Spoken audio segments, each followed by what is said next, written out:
नमस्कार जय जगन्नाथ भाग्यलिपि टिप्स को आपण मानक स्वागत।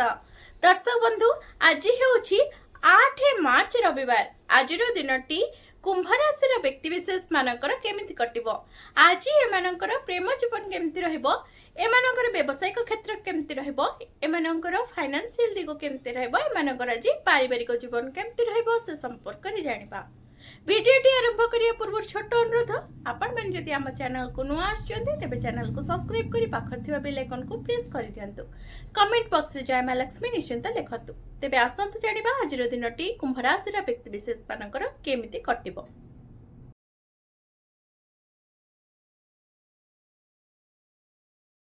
आज दिनटी कुंभ राशि रा व्यक्ति विशेष मानकर केमिति कटिबो देखंतु। आपनकर राशिफल अनुसार आज प्रायतः चैलेंजपूर्ण दिन हेबो आपण मानक पई।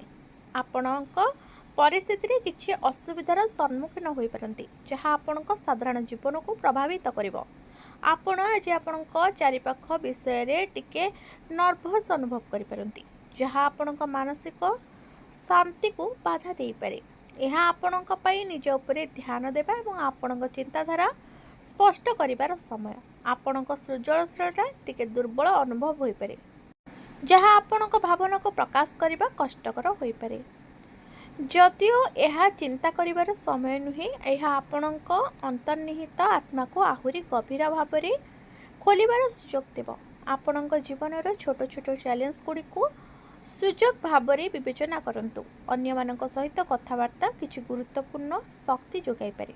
आपणक भावना बांटिबा पई जणे निकटतम बंधुक पाखक जांतु।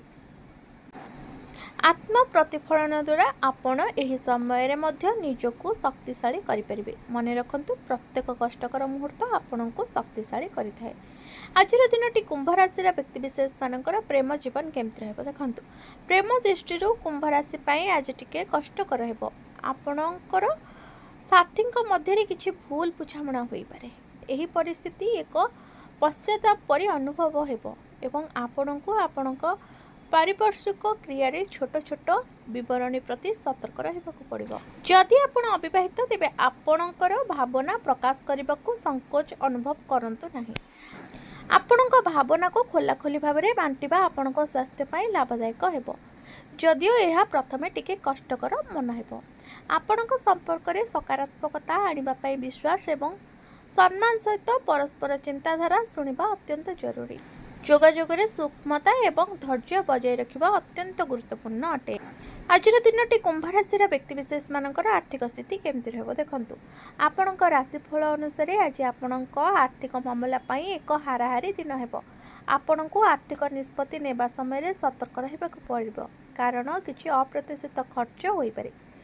एही खर्च आपणक संचय को प्रभावित करि पारे, किंतु आपणको संयम रहिबा उचित। जदि आपण निवेश करने को चिंता करुछंती तेबे भल भाव में चिंता करबा विकल्प गुड़ी को प्राथमिकता दियंतु। आपण को कौनसी चापर बशवर्ती न होई आपणक आर्थिक लक्ष्य उपर ध्यान देबाकू आज पड़िबो। यह सतर्कतार समय, तेणु अनावश्यक खर्च ठारू दूरे रुहंतु। तथापि बंधु किंबा परिवार लोकों को परामर्श नेबा लाभदायक हेबो।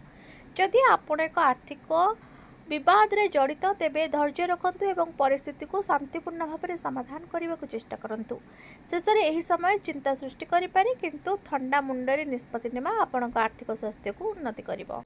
आज दिनटी कुंभ राशि व्यक्ति विशेष मानकर क्यारियर केमति रहबो देखंतु। कुंभ राशि व्यक्ति विशेष पई आज आपणक क्यारियर रे एक साधारण दिन हेबो। आपणक कार्य क्षेत्र रे कौनसी गुरुत्वपूर्ण परिवर्तन देखिबे नाही, जहाँ आपणक मानसिक भाव में संतुष्ट रखिबो। तथापि यही समय रे किछि चैलेंज आसी पारे, जहाँ आपनको टिके नर्वस करि पारे। आपणक काम रे संगठित हुंतु एवं कौनसी नूतन प्रकल्प आरंभ करने पूर्व भल भाव में चिंता करंतु। आपणक कठिन परिश्रम एवं दृढ़ निष्पत्ति सकारात्मक फलाफल प्रदान करिवो। आज सहकर्मी सहित सहयोगपूर्ण अभिमुख्य ग्रहण करंतु। यह दलगत कार्य को उन्नत करिवो। आपणक सृजनशीलता टिके अस्थिर हेबो, तेणु आपणक चिंताधारा को परिचालित करबा पई आपणक प्रयास को केंद्रित करबा गुरुत्वपूर्ण। कौनसी असुविधा किंबा विफलता विषय रे चिंता करबा परिवर्ते आपणक अभिज्ञता एवं दक्षता सर्वाधिक उपयोग करंतु। ମନେ ରଖନ୍ତୁ ଧୈର୍ଯ୍ୟ ଏବଂ ଦୃଢ଼ ନିଷ୍ପତ୍ତି ହେଉଛି ଆପଣଙ୍କ ପ୍ରମୁଖ ଶକ୍ତି।